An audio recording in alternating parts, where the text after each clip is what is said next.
Hello नमस्कार, आप सभी लोगों का स्वागत है। मैं हूं राज राणा और आप सब हैं मेरे सुपर स्टूडेंट जो बनने वाले हैं भारत के सुपर टीचर, सुपर फ्यूचर। तो क्लास प्रारंभ करें उससे पहले आप सभी को रक्षाबंधन की बहुत बहुत शुभकामनाएं। साथ ही साथ अगर आप सीटेट को इस बार क्वालिफाई करना चाहते हैं, क्योंकि बिना सीटेट के क्वालिफाई किए आप बहुत सारे एग्जाम से वंचित रह जाते हैं। दिसंबर में एग्जाम है और सुपर कोचिंग टेक्स्ट बुक पहली बार एक गारंटी प्रोग्राम लेके आया है आप लोगों के लिए कि अगर आप हमारे साथ जुड़ते हैं सीटेट से तो हम गारंटी लेंगे आपको पास कराने की, 130 से ज्यादा नंबर दिलवाने की। इसके लिए हम पूरी तरह से आप पर फोकस रखेंगे। आपका ट्रैकिंग रिकॉर्ड भी हमारे पास होगा कि आपने कितने घंटे पढ़े हो, कितने घंटे नहीं पढ़े हो, कौन कौन से मॉक टेस्ट को आपने अटेम्प्ट किया है। और टीचर से आप सीधे सीधे कनेक्ट हो सकते हैं, अपनी प्लानिंग तैयार कर सकते हैं और भी बहुत कुछ हो सकता है। तो सीटेट के आप GQP प्रोग्राम से आज ही हमारे साथ जुड़ सकते हैं। इस बार हम 90% ऑफ दे रहे हैं और उसके साथ ही साथ आप लोग यहां पर, क्योंकि इस समय पर रक्षाबंधन है, तो रक्षाबंधन के लिए आज ही केवल सेल है, सिलेक्शन का धागा सेल, जहां पर आप बहुत सारे कोर्स आप परचेज कर सकते हैं या कोई भी कोर्स अगर आप परचेज करेंगे उस पर 90% का ऑफ मिलेगा। लेकिन इसके लिए आपको एक काम करना है, राज राणा कोड का इस्तेमाल करना होगा। बस किसी भी कोर्स को परचेज करें, राज राणा कोड का इस्तेमाल करोगे तो आपको बहुत ज्यादा क्या मिलेगा, डिस्काउंट मिलेगा। जैसे झारखंड टेट मात्र आपको 899 का मिलेगा, बिहार शिक्षक भर्ती 1113 रुपए का, DSSS भी 3119 रुपए का, EMRS TGT PGT केवल 2228 का, सीटेट और एस्टेट दोनों एग्जाम अगर मिला के आप लेते हैं तो 1336 रुपए का मात्र। इसमें फ्री पास और है, यानी फ्री पास प्रो जो है ना वो 6 मंथ के लिए आप लोगों को मिलेगा, ये ध्यान रखें। अगर आप केवल सीटेट और हमारे गारंटी क्वालिफिकेशन प्रोग्राम से जुड़ना चाहते हैं तो मात्र 1119 रुपए में ये आपको बैच मिल जाएगा, तो आप इस बैच को ले। इसके साथ साथ आपको इंग्लिश और हिंदी दो सेपरेट अलग अलग बैच भी मिलेंगे, ठीक है। और भी बहुत कुछ आपको यहां पे साथ साथ मिलता रहेगा। इसके लिए आपको नीचे दिए गए नंबर 8368775254 पर मेरे पास आप कॉल कर सकते हैं, ठीक है। और राजराणा कोड का इस्तेमाल करके आप टेक्स्ट बुक के ऐप से सीधे इस कोर्स को परचेज कर सकते हैं, है ना। झारखंड टेट हो या HPSC PGT का हो और या DSSB के TGT PGT नर्सरी टीचर, कोई भी अगर आप कोर्स परचेज कर रहे हैं, बिहार शिक्षक भर्ती का कोर्स परचेज कर रहे हैं तो आप मुझसे कनेक्ट कर सकते हैं, कॉन्टेक्ट कर सकते हैं। चलिए क्लास प्रारंभ करते हैं आज की। और आज हम आपको काफी ज्यादा शानदार क्लास देने वाले हैं एक शानदार टॉपिक के साथ। तो चलिए प्रारंभ करें। यहां पर आज हमारा जो टॉपिक है, इसकी अगर आपको PDF चाहिए तो PDF आपको मिलेगी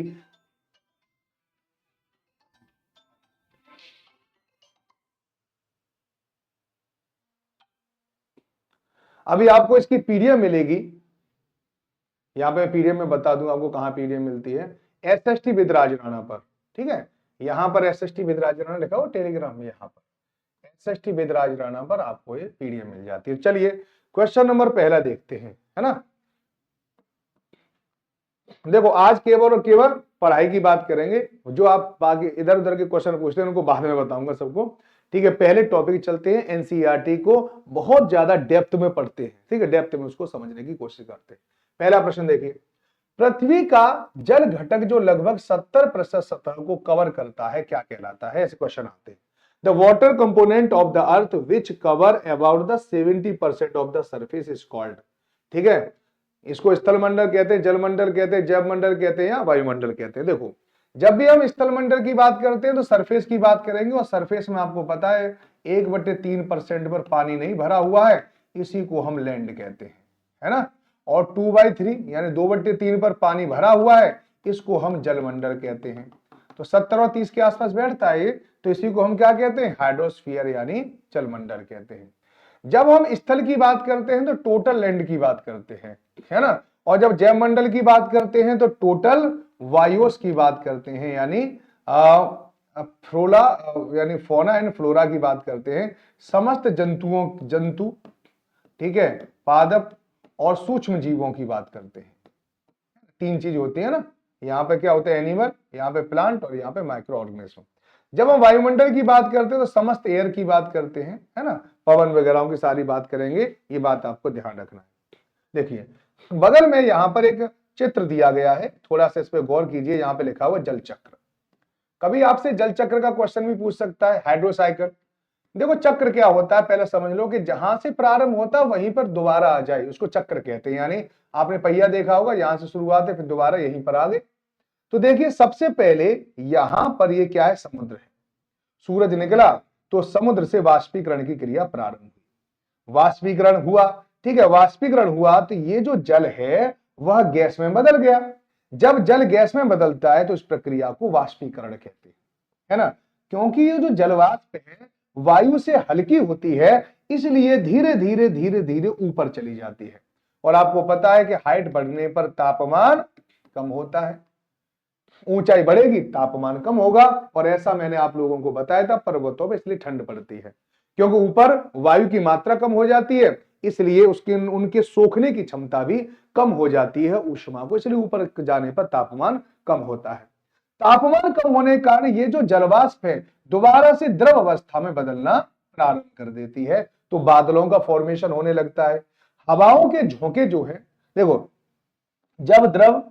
जब जो बाष्प है जो द्रव बनना शुरू हो जाती है उसको कहते हैं संघनन यानी कंडेंसेशन। तो बादल बने, बादलों को हवा दूसरी जगह लेके चली जाती है, पर्वतों से ये टकराते हैं और टकराने के बाद यहाँ पे वर्षा कर देते हैं। तो वर्षा के द्वारा पानी यहाँ पे आता है, कुछ पानी धरती के नीचे चला जाता है, कुछ पानी नदियों के द्वारा बहकर दोबारा से समुद्र में आ जाता है ना। जो पानी नीचे जाता है वो पानी भी अंडरग्राउंड रिवर के द्वारा एक न एक दिन यहाँ पर समुद्र के अंदर आ जाता है। यानी जहां से पानी जाता है वहीं पर वापस लौट आता है। कुछ पानी को हमारे पेड़ पौधे यूज करते हैं, तो पेड़ पौधे भी क्या करेंगे, ठीक है, ये अपनी पत्तियों के द्वारा, ठीक है, क्या करेंगे, ये वाष्पीकरण करते रहते हैं। तो ये भी क्या होगा, यहां पर भी वो बादल बनेंगे, फिर बारिश होगी और फिर ये पानी अंततः इसी में आ जाता है। इसी को जल चक्र कहते हैं, हाइड्रोसाइकिल कहते हैं, है ना। और एक बात और याद रखना जल से, कि हम हमेशा कहते हैं जल ही जीवन है, ठीक है। क्यों कहते होंगे, जल ही जीवन है, इसलिए कहते हैं कि ये जो जल है ना, ठीक है, ये जो जल जिसकी हम बात कर रहे हैं, मनुष्य यानी जितने भी प्राणी हैं जल से ही पैदा हुए हैं, ठीक है। जल से पैदा हुए ये गलत सेंटेंस है, यानी सबसे पहले जीवन जल में आया था, सभी जल से पैदा नहीं हुए हैं, ठीक है, लेकिन प्रारंभ में जो जीवन आया था वो जल से ही आया था, है ना। ये बात आप लोगों को याद रखना चाहिए। आइए अगले प्रश्न पर बात करते हैं। निम्नलिखित में से कौन पृथ्वी के जलमंडल का भाग है, पृथ्वी के जलमंडल का कौन सा भाग है, अगला प्रश्न ये है ना। तो सबसे पहले जलमंडल के विशाल समूहों की बात कर लेते हैं, जिनको हम महासागर कहते हैं, ठीक है। जल के विशाल समूह जो हैं, जो महासागर महाद्वीपों के द्वारा एक दूसरे से सेपरेट हो रहे हैं, अलग अलग हो रहे हैं, उनको हम महासागर कहते हैं। सबसे बड़ा महासागर प्रशांत महासागर है, उसके बाद अटलांटिक महासागर है और फिर हिंद महासागर है, ठीक है, इंडियन ओशियन, और ऊपर आर्कटिक महासागर और इधर दक्षिणी महासागर है, याद रखना। इसके लिए हमने एक ट्रिक भी बनाई थी, पैसा, ठीक है। सबसे बड़ा महासागर है पैसिफिक ओशियन, प्रशांत महासागर, ए से अटलांटिक महासागर दूसरा सबसे बड़ा, तीसरा इंडियन ओशियन हिंद महासागर तीसरा सबसे बड़ा, चौथा सदर्न ओशियन, ठीक है, चौथा सबसे बड़ा, और सबसे छोटा आर्कटिक ओशियन, ये जो यहां पर है जो आपको दिख रहा है। निम्न में से कौन पृथ्वी के जलमंडल का भाग है, पानी है, बर्फ है, वाष्प है, ए और बी, केवल ए और सी, और ए बी और सी। तो राइट आंसर इसमें क्या होगा कि सभी के सभी हमारे जलमंडल का ही भाग है। तो यहां पर राइट आंसर क्या होगा, ए बी और सी इज राइट आंसर। पानी है, बर्फ है, वाष्प है, ठीक है, सब के सब हमारे जलमंडल के ही पार्ट है ना। चलिए, महासागर में खाइयां सबसे ज्यादा कहां पर अधिक है। देखो खाई कैसे बनती है, आपको पता होगा कि प्लेटें हैं हमारे यहां पर, और प्लेटें क्या करती हैं, एक दूसरे से टकराती हैं, टकराने के बाद वो ऐसे करके नीचे चली जाती हैं और एक प्लेट ऐसे करके ऊपर आ जाती है। तो देखो यहां पर कभी कभी क्या बन जाती है, खाई। जब ये प्लेटें समुद्र के अंदर टकराती हैं तो यहाँ पे खाई बन जाती है, क्योंकि प्लेटों के नीचे झुकने की वजह से, है ना। और ऐसी ही प्लेटें क्या है, सबसे ज्यादा है प्रशांत महासागर में, क्योंकि यहां पर बहुत ज्यादा भूकंप आते हैं, प्लेटें आपस में बहुत टकराती हैं, इसलिए यहां पर बहुत ज्यादा सुनामी भी आती है, यहाँ पे बहुत ज्यादा खाई भी है, यहाँ पर बहुत सारे भूकंप भी आते हैं, यहाँ पर बहुत सारे ज्वालामुखी भी है। प्रशांत महासागर प्लेटों के रूप में टेक्टोनिकल होता है ना, प्लेट विवर्तनिक होता है, उसके उसमें अगर देखा जाए तो बहुत ज्यादा अशांत है, बहुत ज्यादा प्लेट टेक्टोनिक क्रियाएं होती है यहाँ पर। ठीक है, तो ये बात आपको याद रहनी चाहिए। ओके, तो Pacific is right answer. Mariana trench यहाँ की सबसे गहरी ट्रेंच है, 11,000 मीटर के आसपास है। अगर उसमें माउंट एवरेस्ट उल्टा डाल दिया जाए तो पूरा माउंट एवरेस्ट आ जाएगा, तो आप ये सोच सकते हैं, है ना। अब अगला प्रश्न क्या है, अगला प्रश्न देखिए। अगले प्रश्न से पहले आपको ये वाली चीजें आपको याद रखनी है कि जल का वितरण है, और कभी कभी आपसे प्रश्न ये पूछ सकता है। ठीक है, अगर आप इजाजत दो तो मैं आपको इसको थोड़ा सा बड़ा करके दिखा दूं, ताकि आपको भी लगे कि हाँ सर हम कुछ पढ़े थे और हमें आज भी याद है। देखो, ऐसी चीजों को आपको याद रखना है जो यहां पे दे रखी है। ठीक है, सबसे पहले इधर देखिए क्या लिखा हुआ है। सबसे पहले लिखा हुआ लवणता। तो लवणता क्या होती है पहले तो यही समझ लो। ठीक है, तो जितना भी हमारे पास जल है, अगर यहाँ पे पूरा जल दिखाई दे रहा है, टोटल 100% जल है, इस 100% का 97.3% महासागरों में। एक बार क्वेश्चन आया था, सीक्वेंस पूछा था कि सबसे ज्यादा जल किसमें है, पहले महासागर पे, हिमटोपियां पे, भूमिगत जल और फिर झील, ये सीक्वेंस आया था। तो ऐसे ही सीटेट में आपसे सीक्वेंस पूछा जा सकता है, और मैंने कल की क्लास में ये बताया भी था। तो देखो, सबसे ज्यादा जल 97.3% कहां पर पाया जाता है, समुद्रों में, और ये लवणीय जल है, ये जल पीने लायक नहीं है। 100% का 97.3 महासागरों में। उसके बाद जो हमारे समुद्र होते हैं, ठीक है, जो हमारे समुद्र है उनके अंदर ये पानी भरा हुआ है। इसके बाद क्या होता है, हिमटोपियां, इसको क्या कहते हैं, बर्फ, ग्लेशियर, ग्लेशियर के रूप में भी बहुत सारा पानी हमारा इकट्ठा है। बहुत सारा पानी क्या है यहां पर इकट्ठा है, ये बात भी आप लोगों को याद रहनी चाहिए। ठीक है नहीं, तो यहां पर ये वाली भी बात याद रहनी पड़ेगी, क्योंकि यहां पर बहुत सारा पानी इकट्ठा, 2% पानी है। फिर इसके बाद जो पानी है वो अलवणीय है, इसको पिया जा सकता है। ठीक है, इसके अलावा जो भी पानी जो आपको दिखाई दे रहा है, सबका सब पानी को हम पी सकते हैं। ठीक है, झीलों का अलवणीय जल है 0.99 है। फिर उसके बाद स्थलीय समुद्र और नमकीन झीलें हैं, 0.009 है। वायुमंडल में इतना है, नदियों में केवल 0.001% ही पानी है, और फिर हो गया यहाँ पे 100% ध्यान रखना। तो पानी को हम दो भागों में बांट सकते हैं, पीने लायक पानी जिसको कहते हैं फ्रेश वाटर, ठीक है, जिसको कहते हैं अलवणीय जल, जिसको कहते हैं नॉन सैलाइन वाटर, ठीक है, फ्रेश वाटर, और जिसमें लवणता होती है उसको कहते हैं लवणीय पानी, लवणता, सैलिनिटी। तो ये लवणता होती क्या है, ये एनसीईआरटी ने यहां पर आपको समझाया कि ये रहा लवणता। आप एक काम कीजिए, यहां पे समझ लो लवणता क्या है। तो 100 ग्राम जल में मौजूद नमक की मात्रा होती है। महासागर की औसत लवणता 35 ग्राम प्रति, ठीक है, इसको हम ऐसे लिखते हैं 35।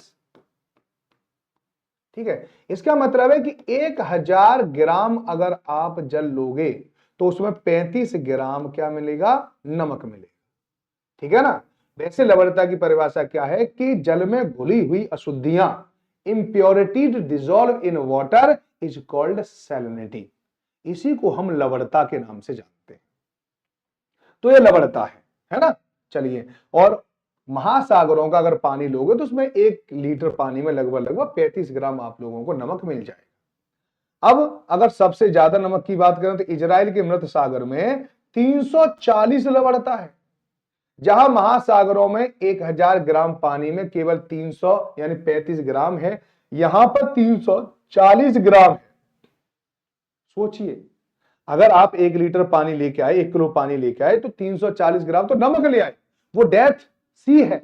और इसमें आराम से आप ऐसे करके किताब लेके आराम से इस पे आप, ठीक है, किताब पढ़ सकते हो लेट कर, आप डूबोगे नहीं, ऐसा तो इसका पानी है ना। चलिए, तो यहां पर कोई डूबता नहीं है, आप आराम से लेट जाओ तो आप आराम से तैरते रहोगे। याद रखना इस बात को, और ज्यादा याद रखने की अभी ज्यादा जरूरत आप लोगों को नहीं है। ठीक है ना। चलिए आगे चलें इसी में। तो ये बात आपको यहां पर दिख रही होगी। तो ये क्या पूछ रहा है, ये देख लो क्या पूछ क्या रहा है।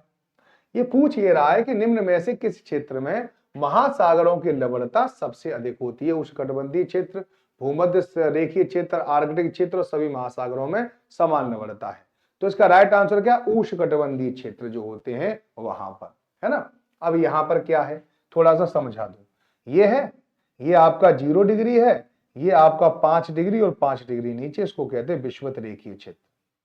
5 डिग्री उत्तर और 5 डिग्री साउथ।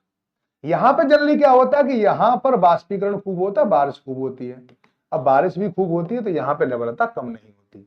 लेकिन इसके ऊपर जो होता है 12 डिग्री तक क्षेत्र जो होता है, यहां पर भी 12 डिग्री तक क्षेत्र होता है, वो मुख्य रूप से, ठीक है, ये उपोष्ण होता है। और इसके ऊपर जो होता है, ठीक है नहीं, इसके ऊपर जो होगा तो 30-35 डिग्री तक, उसको क्या कहेंगे, उष्णकटिबंधीय क्षेत्र कहेंगे, है ना। अब ये उष्णकटिबंधीय जो क्षेत्र है ना, यहां पर जनरली क्या होता है, यहां पे वर्षा कम होती है, यहां पे बाष्पीकरण ज्यादा होता है। वर्षा कम होती है, बाष्पीकरण ज्यादा होता है। अब खुद सोचिए, जहां पे वर्षा कम होगी, बाष्पीकरण ज्यादा होगा, यहां पर पहले 1 लीटर आपके पास पानी था, ठीक है, और इसके अंदर आपने 350 ग्राम नमक घोल रखा था, धीरे धीरे पानी कम हो गया तो लवणता बढ़ती जाएगी, सीधी बात है ना। तो यहां पर बाष्पीकरण ज्यादा होता है, इस कारण यहां पर आप देखोगे यहां पर सबसे ज्यादा लवणता पाई जाती है, ध्यान, ठीक है नहीं। चलिए, ये यहां पर भी लिखा हुआ है, जिसको मैं आपको वहां पे समझा रहा था, यहां पर भी आपको समझाने के लिए मैंने आपको यहां पे बताया था, ठीक है। चलिए, निम्न में से किस अफ्रीकी देश, ठीक है, निम्न में से किस अफ्रीकी देश में हिंद महासागर की तटरेखा नहीं लगती, इथोपिया, सोमालिया, कीनिया या उपयुक्त में से कोई नहीं। तो यहां पे देख लो, तो इसको देखने के लिए आप लोगों को समझना होगा कौन सा, यहां पर ये, तो ये दिखाई दे रहा है, यहां पर देखो क्वेश्चन क्या पूछ रहा है, Ethiopia, Somalia, Kenya. Ethiopia, Somalia, Kenya देख लो, देखो इथोपिया, सोमालिया और यहां पे कीनिया, ठीक है। तो ये पूरा का पूरा हिंद महासागर है। सोमालिया की सीमा लगती है, जिबूती की सीमा लगती है, ठीक है, और लेकिन इथोपिया की सीमा हिंद महासागर से कहीं नहीं लग रही है, कहीं टच भी नहीं हो रही है। तो राइट आंसर क्या होगा, इथोपिया, ठीक है नहीं, राइट आंसर क्या होगा हमारा यहां पर, इथोपिया होगा।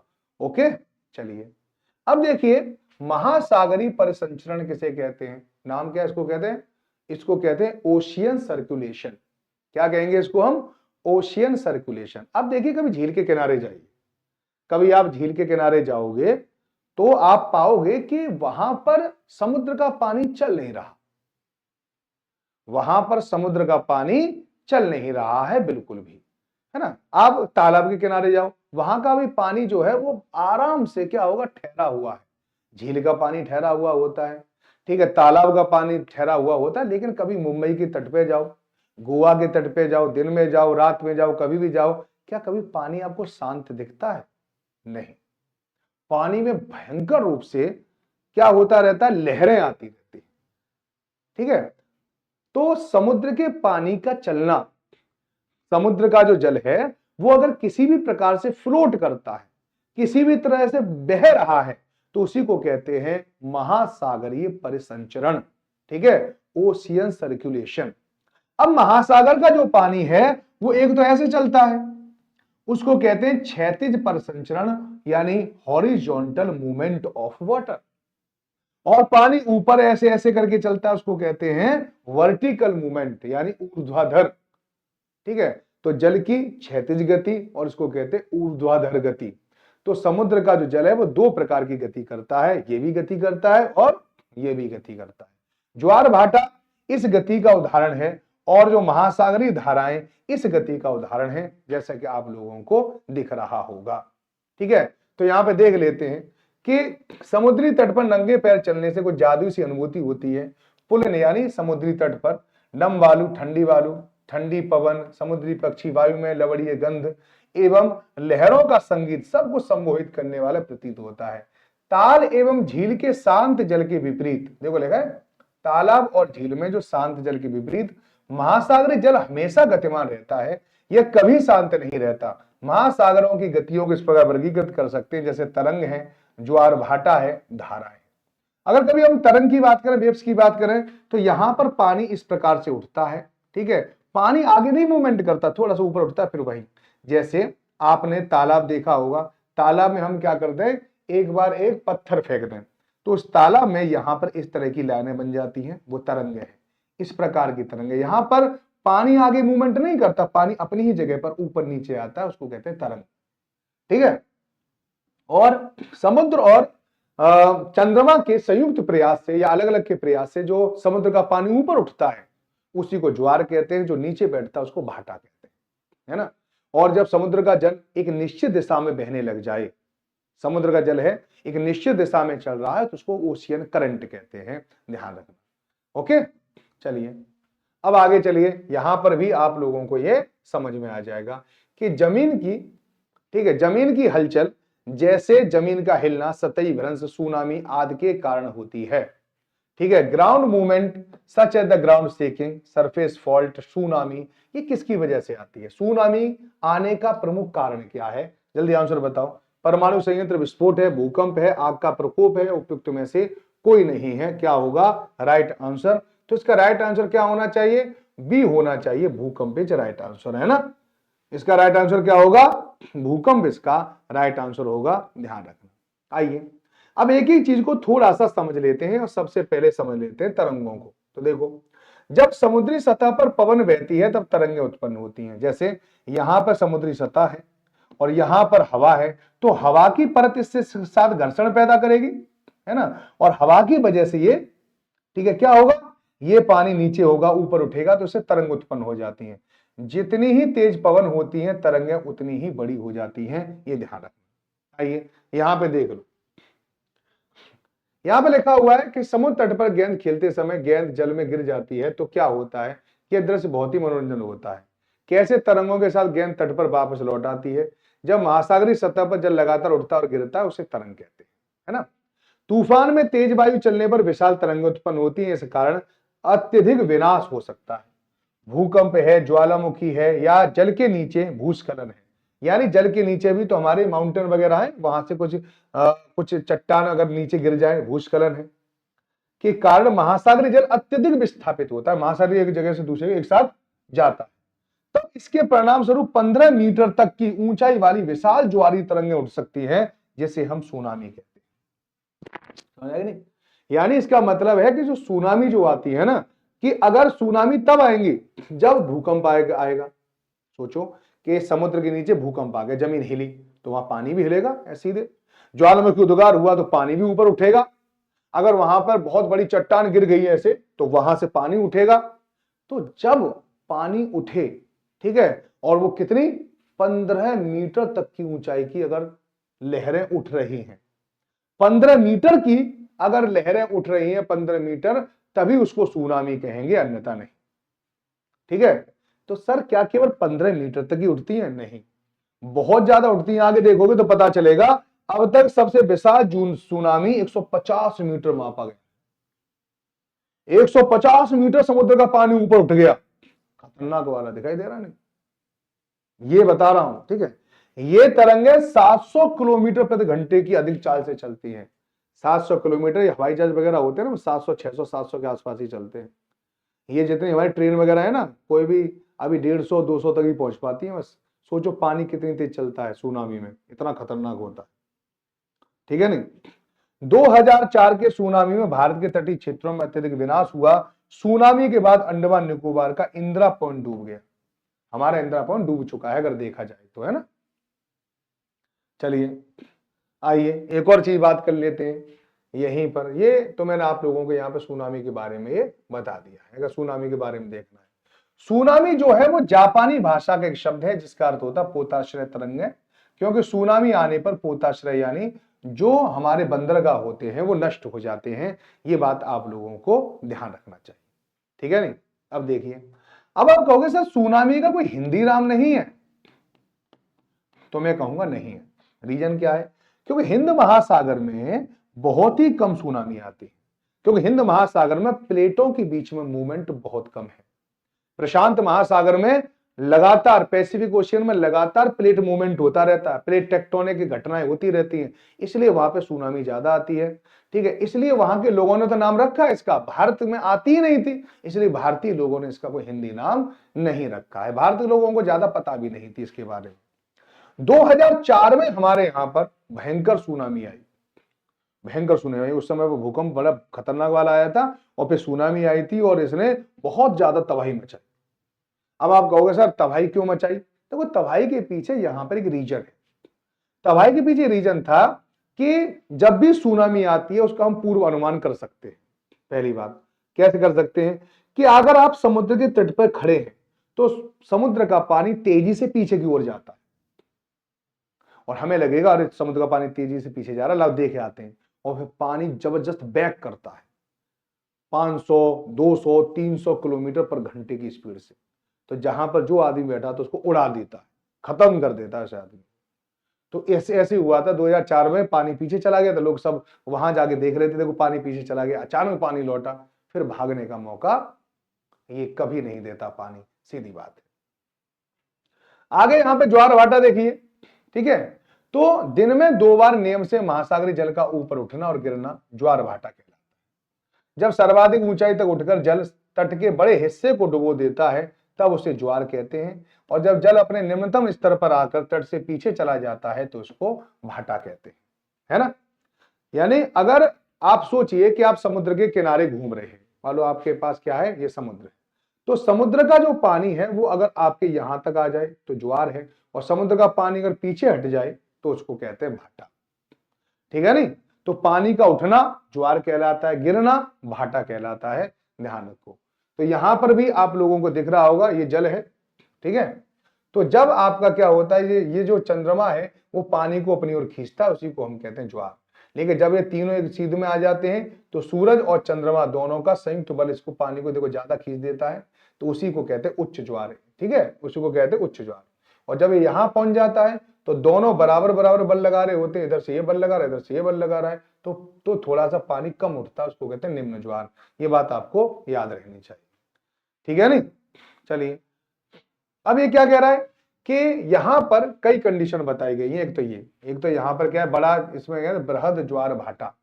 तो जब सूरज चंद्रमा की दोनों की शक्तियां एक साथ काम करेंगी तो पानी ज्यादा उठता है, इसको कहते हैं बृहद ज्वार यानी बड़ा ज्वार, ठीक है। ये अमावस्या वाले दिन भी होता है, पूर्णिमा वाले दिन भी होता है, दोनों दिन होता है ना। और जब ये सूर्य है और ये यहाँ पे एक दूसरे से राइट एंगल बनाते हैं, 90 डिग्री एंगल बनाते हैं, तो चंद्रमा इधर खींच रहा है, इधर खींच रहा है, तो पानी कम उठता है, तो इसको कहते हैं निम्न ज्वार, ठीक है। तो याद रखना जो निम्न ज्वार है वो आप लोगों को मिलेगा सप्तमी अष्टमी को, ठीक है, चंद्रमा के 7वें 8वें दिन, और ये पूर्णिमा और अमावस्या दोनों दिन मिलेगा जब समुद्र का पानी बहुत ज्यादा ऊपर उठ जाता है। ध्यान रखना ये सबके सब यहां पर बता रखे, ठीक है ना। तो देखो यहां पे लिख रहा है सूर्य एवं चंद्रमा के शक्तिशाली गुरुत्वाकर्षण के कारण पृथ्वी की सतह पर ज्वार भाटे आते हैं। जब पृथ्वी का जल चंद्रमा के निकट होता है तो उस समय चंद्रमा के गुरुत्वाकर्षण बल से जल आकर्षित होता है, जिस कारण उच्च ज्वार आते हैं। पूर्णिमा एवं अमावस्या के दिनों में सूर्य, चंद्रमा तथा पृथ्वी तीनों एक सीध में होते हैं और इस समय सबसे ऊंचे ज्वार आते हैं। इस ज्वार को बृहद ज्वार कहते हैं। लेकिन जब चांद अपनी प्रथम और अंतिम चतुर्थांश में होता है, यानी वह सप्तमी अष्टमी का दिन होता है, तो चांद में सूर्य का गुरुत्वाकर्षण बल विपरीत दिशा में काम करता है, जैसे इसके बारे में। परिणाम स्वरूप निम्न ज्वार आते हैं और ऐसे ज्वार को लघु ज्वार कहते हैं, ठीक है। अब देखो क्वेश्चन क्या आया था कि ज्वार से क्या फायदा है, क्या नुकसान है, ये भी नीचे लिखा हुआ है कि उच्च ज्वार नौ संचालन में सहायक होता है, यानी जब नेविगेशन होता है, जब हमारे जो जहाज वगैरह है वो चलते हैं, उसको कहते हैं नेविगेशन।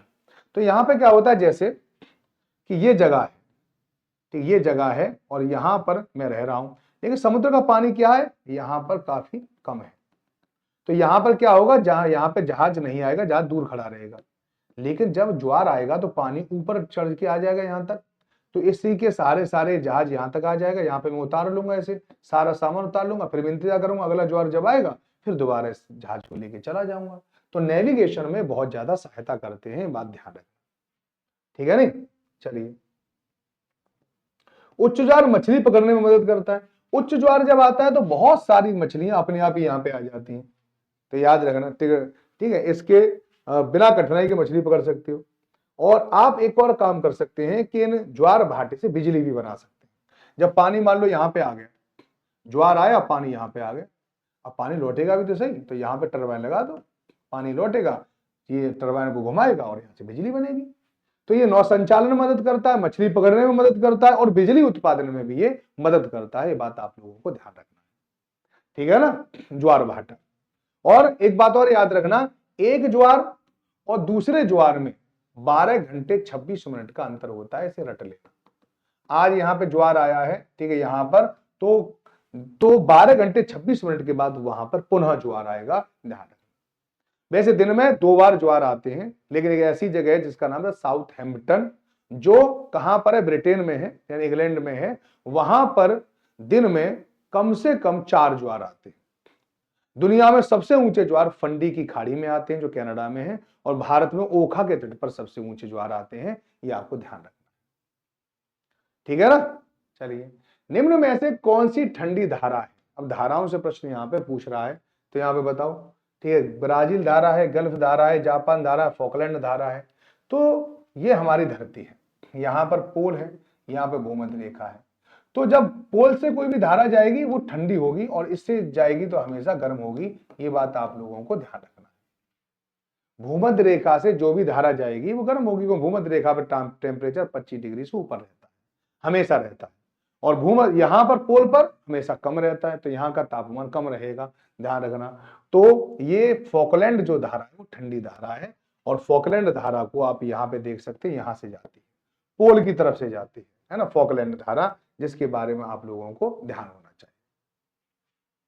महासागरीय धारा निश्चित दिशा में महासागरीय सतह पर नियमित रूप से बहने वाली जल की धाराएं होती है ना। महासागरीय धाराएं ठंडी या गर्म हो सकती हैं। सामान्यतः गर्म महासागरीय धाराएं भूमध्य रेखा के निकट उत्पन्न होती हैं एवं ध्रुवों की ओर प्रवाहित होती हैं। ठंडी धाराएं ध्रुवों तथा उच्च अक्षांशों से निम्न अक्षांशों की तरफ प्रवाहित होती हैं, ये मैंने आप लोगों को भी बताया था। लेब्राडोर महासागरीय धारा शीत धारा है, जबकि गल्फ स्ट्रीम गर्म धारा है। महासागरीय धाराएं किसी क्षेत्र के तापमान को प्रभावित करती हैं, तो याद रखो, महासागरीय धाराएं क्या करती हैं, किसी क्षेत्र के तापमान को प्रभावित करेंगी। सोचिए कि यहां पर ठंडी धारा बह रही है, तो यहां का तापमान ठंडा होगा, और यहां पर गर्म धारा बह रही है, तो यहां का तापमान गर्म होगा। ठीक है, जहां पर गर्म और ठंडी धारा मिलती है, जैसे आपके पास तवा है, तवे जिस पे आप रोटी बनाते हैं, है ना, उस पर आप अचानक क्या करें, पानी डाल दें, तो आप बहुत सारी भाप बनेगी। ऐसी ठंडी और गर्म धाराएं जहां मिलती हैं, वहां पर बहुत सारा कोहरा बन जाता है, भाप बन जाती है, और वो नेविगेशन के लिए बहुत ज्यादा नुकसान करती है। यानी वहां पे एक जहाज को दूसरा जहाज दिखाई नहीं देता, और टक्कर हो सकती है आपस में। लेकिन इसमें एक बड़ी खासियत बात है, ठंडी जो धारा है वो नीचे चली जाती है और फिर ऊपर आती है। ऊपर आएगी तो फाइटोप्लैंक्टन जिन्हें मछलियां खाती हैं ऊपर आ जाते हैं, जू प्लैंक्टन ऊपर आ जाते हैं, और मछलियां उनको खाने के लिए पहुंच जाती हैं। तो इस जगह जहां पर दो धाराएं आपस में जुड़ती हैं, वहां पर बहुत बड़े बड़े मत्स्य केंद्र हैं, मछली पकड़ने के केंद्र हैं, जो बात आप लोगों को ध्यान रखनी चाहिए। ठीक है, यहां पर सभी की सभी धाराएं दे रखी है। अटलांटिक महासागरीय गर्म धारा कौन सी है, ठंडी धारा कौन सी है, तो इसे आप आराम से पढ़ सकते हैं। ठीक है, gulf stream, Florida current, Brazil धारा, ठंडी धारा में कनारी है, लेब्राडोर है, फॉकलैंड है, दक्षिण अटलांटिक है, वेंगुला है। इसी प्रकार से यहां पर प्रशांत महासागर है, क्यूरोशियो है, ब्राजीलिया है। ठीक है, ये धारा गर्म धारा है। ओयोशियो, कैलिफोर्निया, ये ठंडी धारा है ना। तो ये सारी चीजें आप लोगों को पता होनी चाहिए। ओके, चलिए एक काम करते हैं कि आज रक्षाबंधन है, इस रक्षाबंधन के उपलक्ष्य में आज मैं थोड़ी सी छोटी ही क्लास लेता हूं। ठीक है, कल हम पूरी क्लास फुल यानी 1 घंटे क्लास लेके आएंगे। कल टाइम वही रहेगा 1:15। आप मुझसे जुड़ना बिल्कुल ना भूलें, जहां पर मैं आपको एनसीईआरटी की, ठीक है, बाल में से खाल निकालना आपको सिखा दूंगा कि किस प्रकार से एनसीईआरटी से क्वेश्चन आते हैं और आप पेपर में कैसे उनको सही कर सकते हैं। आज के लिए सिर्फ इतना ही। बाय बाय, टेक केयर, सब लोग अपना ध्यान रखें। जय हिंद, जय भारत। और जाने से पहले अगर आप हमारे जीक्यूबी प्रोग्राम पे जुड़ना चाहते हैं तो जरूर जुड़ जाएं। ये नंबर दे रखा है 8368775254। अगर इस पर अगर आप सीटेट का कोर्स लेते हैं तो आपको पूरी गारंटी दी जाएगी, या तो पास करवाया जाएगा या पूरा का पूरा रुपया आपको वापस लौटा दिया जाएगा। फुल रिफंड की गारंटी है हमारे साथ। तो हमारे साथ जुड़े। मेरी क्लास होती है 10 बजे होती है सुबह, जो सीटेट की क्लास होती है, तो उससे भी जुड़ जाएं, जो आगे पेड क्लास होगी। तो वहां और यहाँ पे दोनों जगह पढ़ें और बहुत जल्दी ही सिलेक्शन ले लें। इस बार 60 में से 60 का हमारा भरोसा रहेगा। जय हिंद, वंदे मातरम। फिर आपसे मिलते हैं कल। नमस्कार।